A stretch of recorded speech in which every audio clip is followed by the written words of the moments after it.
মানে যার বাড়িতে বিয়ে তার কোনো ঠিকানা আর পাড়াপড়শির ঘুম নেই, এরকম না। আমরা তো সেই অর্থে কোনো ফর্মাল যুগ না, আমরা একটা নির্বাচনী ঐক্য করেছি, আর এখন জনগণের স্বার্থে আমরা একসাথে আন্দোলন চালিয়ে যাচ্ছি।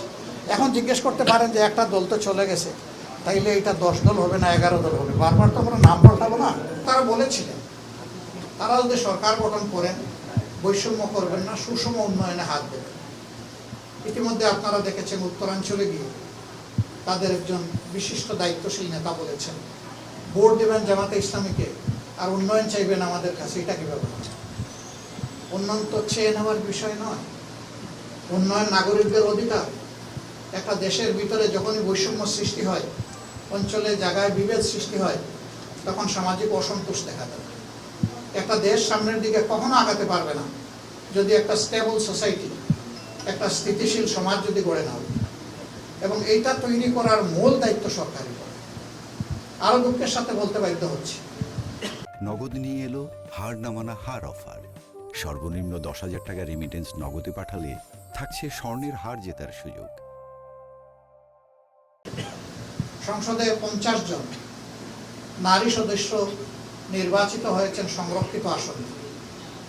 একই আচরণ করা হচ্ছে তাদের সাথে।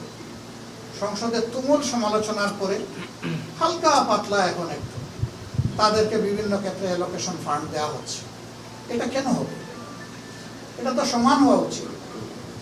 আপনারা তো এমনিতেই বেশি আছেন, তো বেশিরভাগ কাজ তো আপনাদের মাধ্যমেই সম্পন্ন হবে।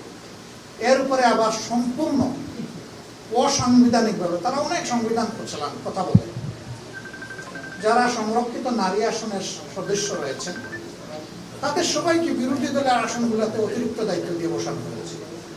সংবিধানে এই ধরনের কোনো প্রভিশন নাই। অতীতেও বাংলাদেশের সংসদীয় গণতন্ত্রের এরকম প্র্যাকটিস ছিল।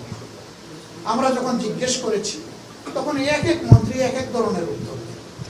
এখানেও বুঝলাম, এখানেও কোনো স্পষ্টতা নেই, অস্পষ্ট। একটা দেশ এবং জাতি এইভাবে আগাতে।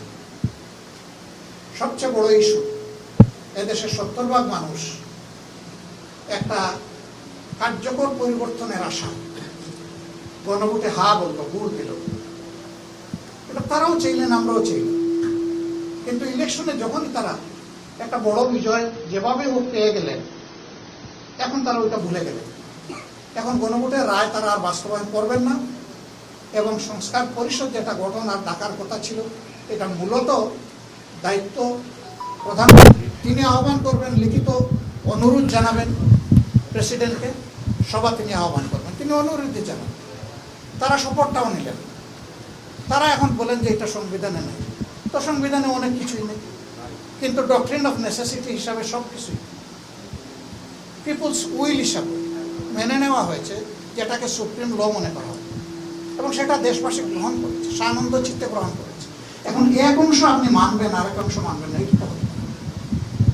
যখন জনগণের রায়কে তারা উপেক্ষা করবে এবং আমাদের কথা যখন সংসদে গ্রহণ হলো না, আলোচনার পর যখন টকড আউট হয়ে গেল, তখন আমরা স্বাভাবিকভাবে জনগণের এই দাবির বিষয়টা আবার জনগণের কাছে নিয়ে ফিরলাম। এখন যে আন্দোলনটা আমরা করছি ধারাবাহিকভাবে অত্যন্ত নিয়মতান্ত্রিক পন্থায়, সেই আন্দোলনটা মূলত ওই কারণেই তারাই আমাদেরকে রাজপথে ঠেলে দিয়েছে।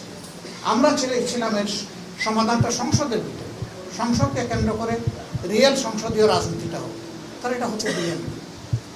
আমরা 11 দল ঐক্যবদ্ধ হয়ে জনগণের এই মৌলিক দাবি সহ অন্যান্য দাবিগুলো আদায়ে আমরা এখন কাজ করে যাচ্ছি। সাংবাদিক সমাজ, দেশের আয়না, বন্ধু সমাজ, 4th পিলার, চারদিক থেকে দেখা চক্ষু আপনাদের। আপনারা সমাজের অসঙ্গতি, অন্যায় এবং অধিকার হরণকে যতটা তুলে ধরবেন, একটা সমাজ ততটাই সুস্থ গণতান্ত্রিক সংস্কৃতির বিকাশের দিকে আগাতে পারবে। আপনারা আমাদের সাথে আছেন, থাকবেন। এখানে সবাই মিলেই বাংলাদেশ, আমরা আপনাদেরকে বাদ দিয়ে নয়, বরঞ্চ আপনারা যদি আমাদের বক্তব্যগুলো জনগণের কাছে, বিশ্ববাসীর কাছে অব্যাহতভাবে পৌঁছাতে থাকেন, তাহলে কেউ অন্যায় করে পার পাবে না। তবে আমরা কথা দিচ্ছি, বাংলাদেশের নতুন আর একটা ফেস্টিভাল আমরা কায়েম হতে দেব না ইনশাআল্লাহ। এই ক্ষেত্রে আমাদের অবস্থান একেবারেই স্পষ্ট। আমরা লড়াই চালিয়ে যাব। এবং এই লড়াইয়ে ইনশাল্লাহ জনগণেরই বিজয় হবে আমরা আশা করি। আজকে আপনাদের উদ্দেশ্যে এতটুকুই।